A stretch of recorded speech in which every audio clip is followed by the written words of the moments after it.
Hey there, thanks so much for tuning in to Mission Church Online. Our hope and prayer is that this message would help you in your journey in finding and following Christ. We love that you're tuning in online, but we would absolutely love to meet you here at 82 Stratford Drive. We've got services on Saturday and Sunday and something for every age and stage. So we would love to get to welcome you here at Mission. But for today, let's dive into this message. Let me start by asking you guys a key question. When you think about life, what metaphor comes to mind? All right, so when you think about life, what metaphor comes to mind? It's probably the most common, consistent question I've been asking you now for 12 years, from this stage and the other stages that I've preached from. I've said this so many times. I've asked you this so many times. And the reason is because a quote that I think is really helpful is how you see your life shapes your life. And so a guiding metaphor for your life is unbelievably powerful. So when you think about your life, what metaphor comes to mind? Now, you know that many people have said, hey, here's kind of how I think about life. Rascal Flatts, they said it's kind of like a highway. How many of you have been singing that song before? Like so many of us know it. They actually redid it. They're not the original ones to do that song. We're like, yeah, life's like a highway. I'm going to drive it all night long. Kansas, they're like, no, it's not so much like a highway. It's more like dust in the wind. It's just dust in the wind. I don't know them, but I think they did a lot of drugs. That's just all I'm going to say. We're going to keep moving. That's mean to say. That's probably judgmental, but I did love the overalls. Dust in the wind. Ricky Martin, he's like, yeah, that's why I just have decided I'm just going to live La Vida Loca. You guys, anyone remember this song? I think I was in high school around 1998. It was a big song back then. If you're under the age of 40, you have no idea what I'm talking about. But probably the most famous one of all time when thinking about life was Forrest. And this is what he said. You know, life is like, say it with me, what? Yeah. You never. Yeah, you guys can quote Forrest Gump more than the Bible. Just saying. But yeah, that seems amazing. Right? You never know what you're going to get. A number of years ago, me and Kelly, we dressed up for Halloween as Forrest and Jenna. And this is us. And judge us if you will. But the kids had no idea who we were. And they were kind of making fun of me. And I'm like, you don't even realize how awesome Forrest was. Great ping pong player, really fast runner. They're like, what? I'm like, I'll demonstrate. And so I did a little demo for the kids in the neighborhood. I mean, it was for the kids. I just showed them, the kind of wheels that, there he goes.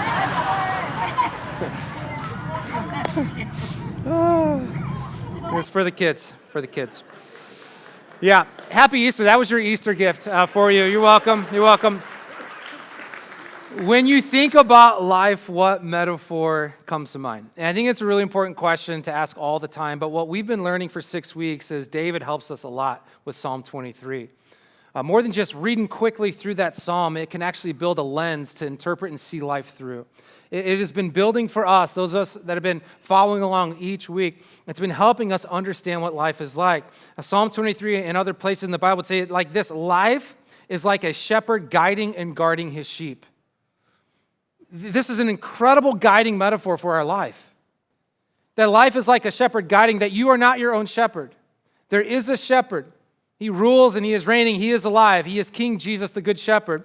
Life is like a shepherd guiding, but also guarding his sheep. And this is what I want to talk about this Easter, that our good shepherd, he guides and he guards. He does so many things, but Psalm 23, if you just break it into two big pieces, this is what you could break it into, that he guides and he guards. He guides and he guards. Psalm 23 starts this way: the Lord is my shepherd. These 5 words we've been coming back to every single week. And if you've been with us, you know that I've been encouraging you to use your hand as just a kind of a memory device, that the Lord is my shepherd. So if you would, go ahead and raise your left hand or right hand. I hope to not make any of you feel awkward right now, but this will just help you remember this. The Lord is my shepherd. Maybe you've never read the Bible before. I bet you could memorize that. And I would be willing to say, because I've experienced this in my own life, that those 5 words are incredibly helpful for me, because I forget. It can just be Wednesday, and I can think that John is John's shepherd. And that's when the fear comes, that's when the anxiety comes, that's when all the pressure begins to overwhelm my life, and I just come back to these 5 words. No, the Lord, capital L-O-R-D, Yahweh. He is mine. My what? Shepherd. The Lord is my shepherd, David writes. I lack nothing. He makes me lie down in green pastures, and we learned what that was all about. He leads me beside quiet waters. He refreshes my soul. I love that. Man, just reading it feels good, doesn't it? Like, how many of us could use some soul refreshment right now? But not only that, David continues, and this is the part I want to draw your attention to first. He what? He guides. This is what every shepherd does, but this is what our good shepherd does. He guides me along the right paths. Kind of circle that phrase, right paths, in your mind. He guides me along the right paths, and he does it for his name's sake. Even though I'll walk through the darkest valley, I will fear no evil, for you are with me. Here's the first part I want to draw your attention to. Jesus, the good shepherd, he guides my life forward. There isn't one person in the room right now that wants to go backwards. We want to go forwards. You want to go forward in your marriage. You want to go forward with your career. You want to go forward with your kids. You want to go forward with your grandkids. You just want to go forward. We want to go forward. It's part of being human, whether you're a Christian or not. You just have this innate thing within you to move forward, to make progress, to advance. And the amazing news is that there is someone that specializes in helping guide you forward, and it's Jesus. This is our good shepherd, and this is what he does. He guides my life forward, and not just any direction. No, he guides my life forward on the right path, on the right path. And we need this kind of guidance. Why? Life is difficult. It can be dark. In life, you guys know this, I don't have to tell you this, but in life there can be so many setbacks, there can be so much heartbreak, there can be so many things you never saw coming. You didn't think you'd be that family, yet you are that family right now. You're experiencing something you never thought you would experience. It's been said before, I love this quote, we are an Easter people living in a Good Friday world. We are an Easter people, those of us that love Jesus and follow Jesus, we have been changed forever by the power of the resurrection. That doctrine we will die, that is the hill, is this doctrine of the resurrection. Our King lives. He walked out of the grave. We are an Easter people. We live with hope, this kind of hope that doesn't perish, spoil, or fade. It's everything to us, and yet we're living in a Good Friday kind of world. A Good Friday kind of world, a world full of suffering. A world where we seem to have more questions than answers at times.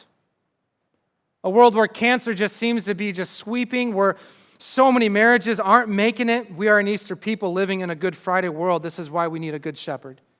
We need a good shepherd to what? To guide us forward. Where? Towards the right paths. The right paths. This is what we need. And David says, he guides me along the right paths. We all want this. No matter who you are, no matter what you believe, I believe you want right paths, good paths. You want the kind of paths that are full of health, healthy relationships. How many of you would say, no, I just kind of want my marriage to fail? I don't know, it's just weird. It's kind of a weird thing about me. If you get to know me, I just kind of want it to just end. I just want to fail. I want it to fail. No, you don't want that. You want a thriving marriage. Your career path? Let's talk about your career path, can we? Like, you'd like it to be lined with trust and integrity, favor. This is what you want. We want paths of meaning. We don't want to wake up on Wednesday and be like, does it even matter? We want these paths of making a difference in the lives of other people. And we want to make people smile. We want to make people feel seen. We want to make people know that they are loved by God and by us. These are the right paths, these paths of love and joy, paths of generosity, paths where there is no guilt or regret. These are the paths that our good shepherd specializes at guiding us forward on. I shared with you guys week 1 of this teaching series that I am really good. I've proven, in fact, that I am great at finding the wrong paths on my own. Left to my own guidance, I am really good at driving my life off of a cliff. And so I showed you guys a great video week 1. A lot of you weren't here for week 1, and so I'm just going to show you this video again because this is my life in a 30-second video clip, okay? It is Jesus rescuing me, right? This is his mercy. This is his grace. He pulls me up out of the pit, and he places me on the right path. I love you, Jesus. This is amazing, and right back in.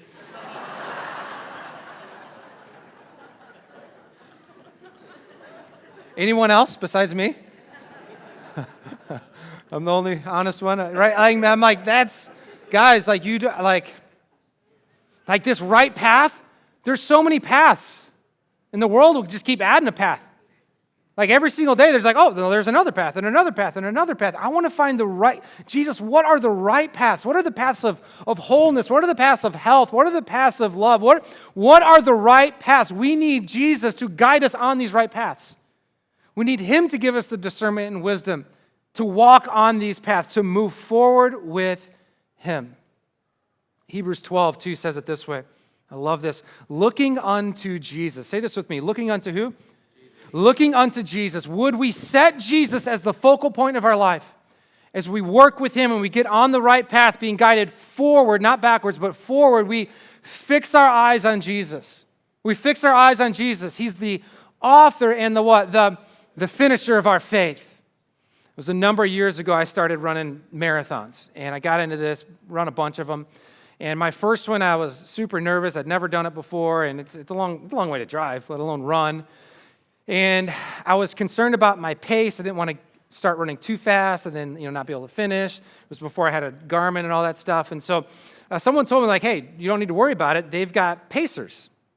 They volunteer, and they will pace you according to what time you want to finish. I'm like, well, that's kind of cool. Didn't know that. So I show up race day, and sure enough, there's all these pacers. And what they do is they carry a stick. I got a picture of it. This guy is very happy to be there, clearly. And he's saying that he's going to finish in 4 hours and 40 minutes. Okay? So stick guy, he's saying, yeah, just kind of get behind me, keep your eyes on me, 4 hours and 40 minutes. And that was when I wanted to finish. All right, for me back then, that would have been great. So I'm like just running, watching that guy. And 10 miles in, 13 miles in, I'm like, why am I doing this? 15 miles in. And I get to mile 20, I'm like, kind of been following this guy for a while, I should probably get to know him. I don't know. And so I just start talking to him, and I get curious about his life. And man, like, first off, like, how's your arm feel? Like, you've been carrying that for a long time. He's like, no, it's fine. And then I'm like, dude, tell me about, like, your marathon, like, life. Like, how? To get one of these sticks, like, surely, like, you must be the guy. Like, to be able to, like, set your pace at such a metronome, knowing you're going to finish at the exact time. Like, how many Chicago marathons have you run? And he looks at me, he's like, bro, I've never run a marathon. I'm like, wait, what? He's like, no, I've never, I just thought this would be a good way to volunteer. I'm like, hold on. So you're telling me I've been following you for all these hours now because I just assumed that you've done this before. He's like, I've never done this before. I'm like, so do you know that you're going to finish at the time? He's like, well, I hope that I'm going to finish. I'm like, what in the world? They just give these sticks away to people, all right? So I want you to think about this, all right? So Monday's coming, your real life, all right? Tuesday, Wednesday. How many of you still look to Jesus like I started looking at that guy in that moment? Maybe he knows the way. He's probably never experienced mile 22. And yet, the Word of God says, no. Our Good Shepherd, he's already run it. There's not a segment of the race that he has not already run. There's not a temptation that you're going to face that he has not already overcome. Jesus is the author, perfecter. He's the finisher. I follow a finisher. He's the finisher of our faith. And so this helps me on a stretch of road that I've never run. And I'm afraid, or I'm overwhelmed, or I have questions, and how in the world are we going to do all this? How are we going to... I look to Jesus. And I experience his presence, and I experience his hope, and I experience his experience. Saying, follow me. I've been here before. Fix your eyes on me. I am the author, I am the finisher of this faith. What an incredible opportunity we have yet again as followers of Jesus to actually follow Jesus, to treat him as he is, a finisher. I love seeing so many folks in this church be guided by our Good Shepherd. In real time, watching you allow Jesus to guide your life forward is such a joy. It's a delight. I think of all the folks that have been baptized just in this year, so many people, almost every Sunday. There's kind of a reel being played behind me of some of those folks. When you just said, you know what, I'm ready to go public with my faith. That's you allowing the Good Shepherd to guide you forward. That's you finding that right path. I think of all of our volunteers. Guys, we have hundreds and hundreds of volunteers. And I'll never be able to express my depth of gratitude for you. I'll never be able to express. A couple weeks ago, I got a chance to high-five some of our guys out in the parking lot before service. Just thanking them for helping people find their parking spots. We've got so many volunteers doing so many different things. Helping with parking, helping speak life and meaning into our young kids and our students. I think about our tech team and our sound team and our worship team. I think about all our volunteers for the growth track, the Alpha course. I mean, holding space for people, welcoming them in and saying, hey, you can say anything, you can ask anything. This is Alpha. So many different volunteers making an impact. That's you being guided by Jesus. Why? Jesus, this is how he lived. And so when you get guided by this guy, by the one who came to serve, not to be served, this is the right path. We begin to serve, we begin to follow him. I think about our Planter course just this past week. We had our final week of the Planter course. And it's pretty cool. Like, we get to commission what we call missional communities. So picture like anywhere from 2 to 8 to 12 people on a mission together, serving the community, finding a group of people that they serve together. It's such an incredible thing. I'm in one, been in one for a while.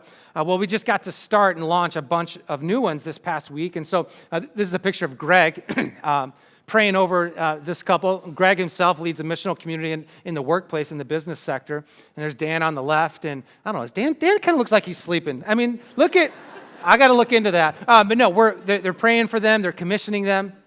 Such an awesome moment. There's this other planter named Tony that I've been thinking a lot about. This is Tony in the prayer room. He's on our prayer team. He's also a planter. Oh my goodness, he lives out the Church Starts on Monday vision, led an Alpha course in his townhome community, all of his neighbors coming over. Stage 4 cancer, all this past year. I don't know if you're in here right now, Tony, but I want to be like you one day. And you've showed me what it looks like to be guided by Jesus through some really hard things. What a hero of our faith is Tony. He guides. And we need guidance because life is hard. Days can be dark. Nights can seem to be unending. Difficulties, health challenges. We need a guide. We don't know the way, but we can know the way.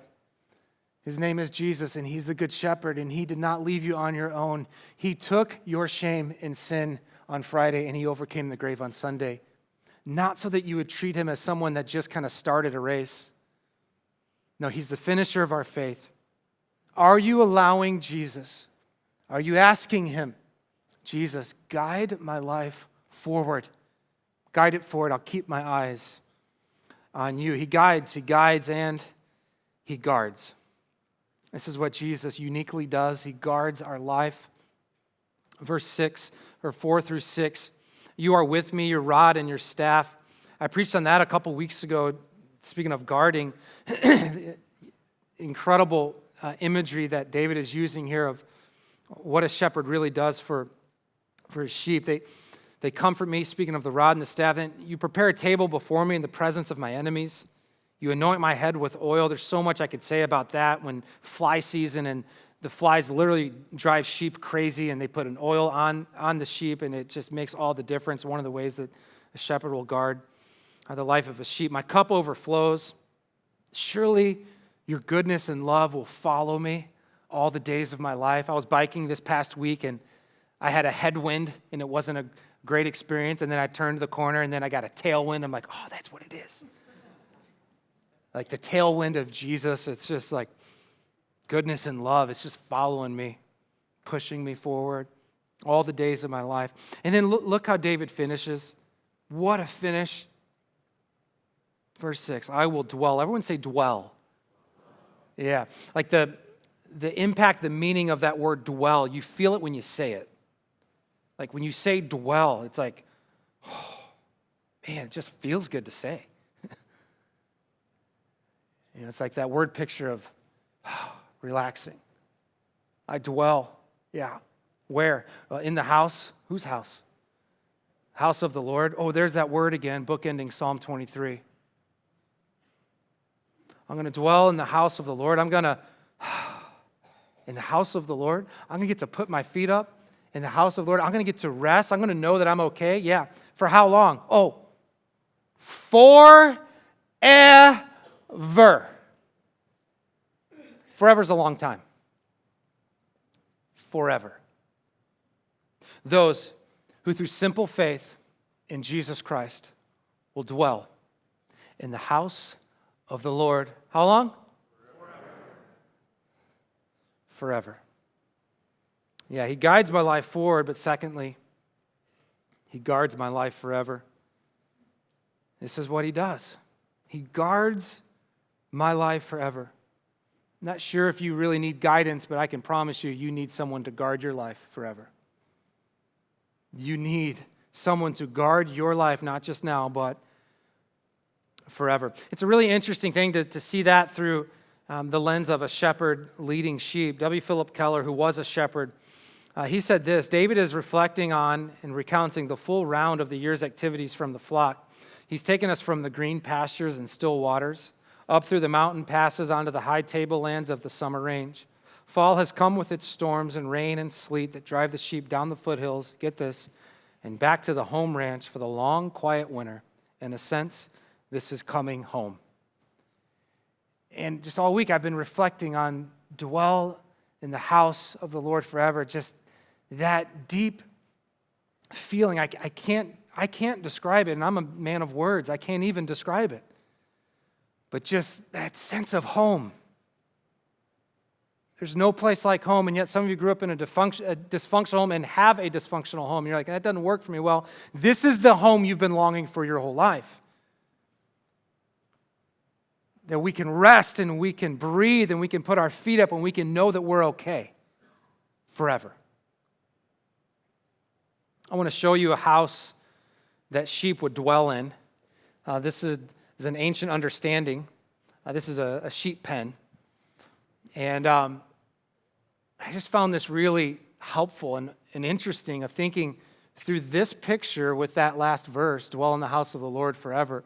And this is where the sheep would be guided by the shepherd into that sheep pen, and big sigh of relief on behalf of the sheep. Oh, home at last. We get to relax and breathe deep just a little bit. But yeah, you guys see the opening. That opening here is called a door. Everyone say door. I think we know what those are. Sheep, they don't jump over to get in. No, they got to go through the door. Yeah, they make that choice to go through that door. And so this was an ancient understanding. I know you guys probably don't raise sheep, neither do I.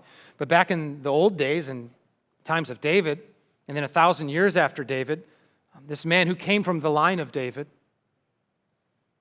Jesus of Nazareth, he began to teach. And he was teaching in that kind of context where they understood images like this. And the words Jesus chose to describe who he is and who he would be for anyone that would put their faith in him is incredible. Jesus says, I'm the good shepherd. I mean, for generations, like years and years and years and years, they've been looking toward that day for the Messiah, the good shepherd. They've been living with this sense of when will he come? And Jesus is saying, I am here right now. I'm the one you've been waiting for. I am the good shepherd. And then look what he says. One of the I am statements, he says, I am the what? I'm the door.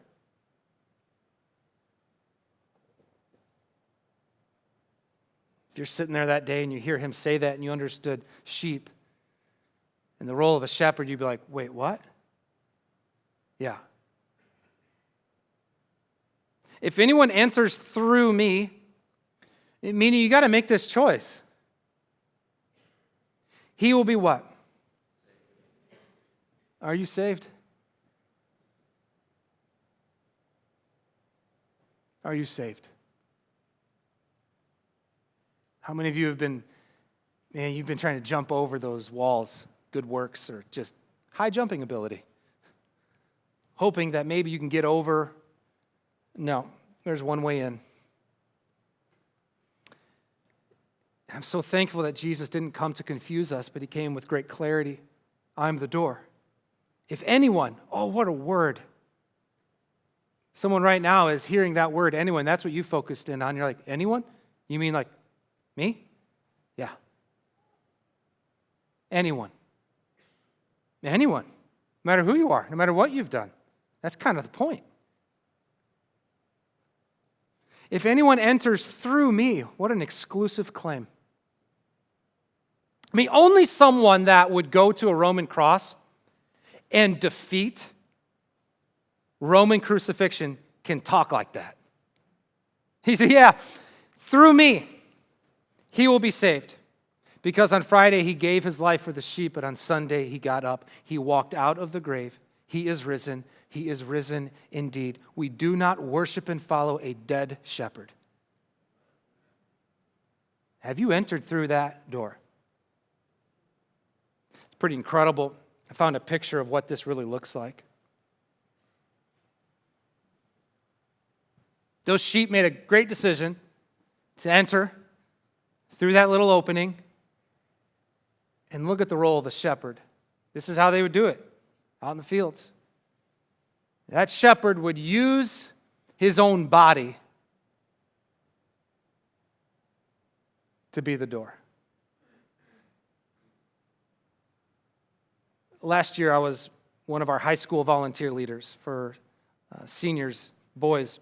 My nephew was a senior in high school last year, and I'm like, man, this would be a cool way to walk with him for his senior year of high school. And it was an unbelievable experience working with all these senior boys. And we had our summer retreat in June. And so, of course, they were all in my cabin. And I was once a senior boy in high school. So I remember what some of my thoughts were of how I might use camp.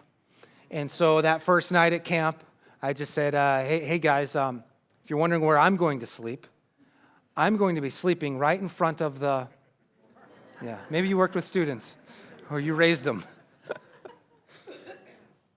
Nobody's coming in and you guys aren't getting out. Yeah. Man, I've just been asking God that he would help me be able to explain this truth to you. That there Jesus is, the resurrected one in the door. So he took on your sin and shame, meaning sin can't ever get in and touch you again if you've entered through him. Sin can't ever be counted against you again. Doesn't mean you won't sin again. No, you're probably going to sin again. But it'll never be counted against you again. He's the door. He's already paid for that. But then there's Sunday. There's Easter Sunday. He's overcome death. That means that death can't come in. It has to go through the one that reigns supreme over death. Death can't touch your life. So let me just ask you again, through simple faith, have you entered in through the door that is Jesus Christ? It's why I love Easter. It's why I wear colors like this on Easter, one time a year. I'm like, I will willingly look like a giant Easter egg because he is risen, man. And I have such a past full of sin. And to know that it's not counted against me anymore. And I know that my day is coming where I will breathe my last breath on earth. And I know that death has no sting. It can't touch me.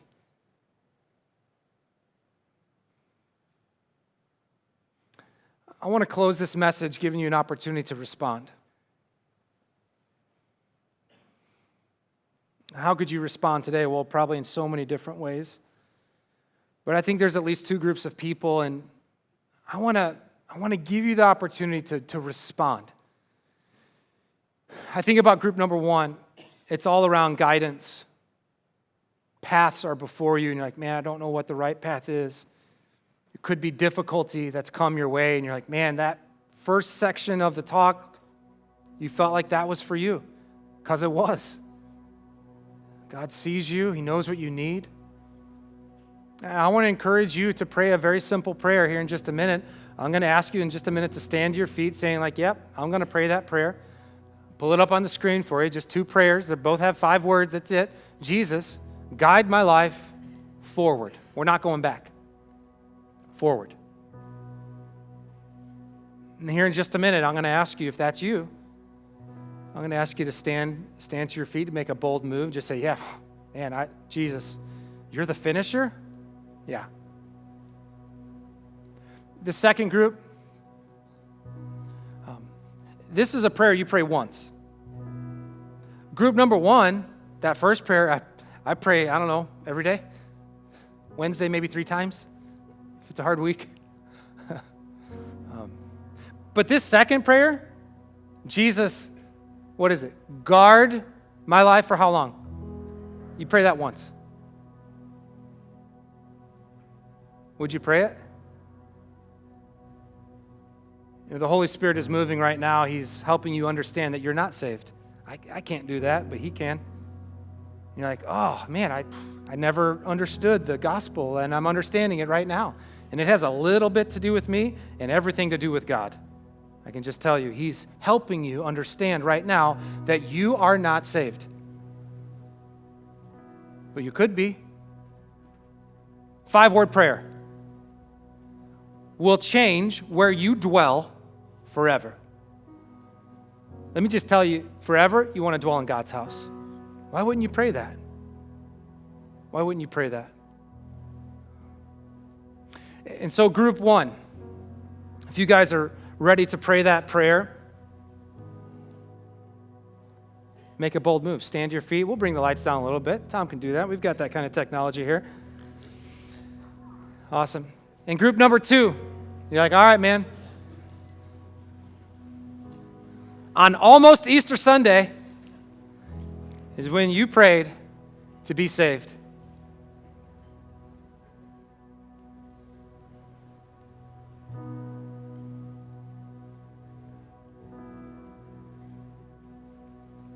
Jesus, guide my life forward. Jesus, guard my life forever. God, I thank you for these 2 groups of people that are standing. Holy Spirit, come. Minister. To group number 1 that is, man, things are so tough. Things are difficult. They're trying to get into the whole Easter flow and excitement, and they feel like they ought to. Would you bring a fresh wind right now, Holy Spirit? As they pray, guide my life forward. We have the hope of the resurrection. We know that our good shepherd, he lived and he lives. Totally willing and capable to guide us forward. Decisions that are being made right now, God, speak as these men and women, as these students are standing to their feet. In this second group of folks standing to their feet, saying, all right, I'm ready to pray. This prayer of salvation. Jesus, guard my life forever. Only Jesus can do that. Only someone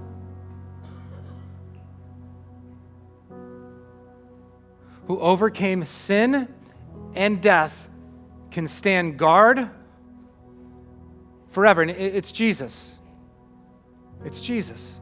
And so, God, I thank you for the folks that are standing to their feet and they're praying that right now. This is their salvation moment. Through simple faith, they are entering through the door right now. The door that is Jesus. Saved forever. They can't get out. Saved forever. Sin and death can't come in. Guarded for all time. And so, God, I thank you that salvation is springing up from the ground right now.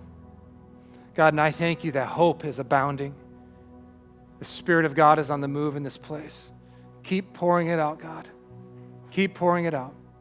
Jesus, we thank you that we can preach a sermon like this. We can live a sermon like this with great conviction and wisdom and intelligence. Because you live. You live. We thank you that you are risen, and you are risen indeed. We love you, and all God's people agreed and said, amen. Well, hey, thanks for tuning in to that message. Be sure to subscribe so that you can see more of our videos. And as always, we would love to see you here at 82 Stratford Drive on a Saturday or a Sunday. Until then, we'll see you next time.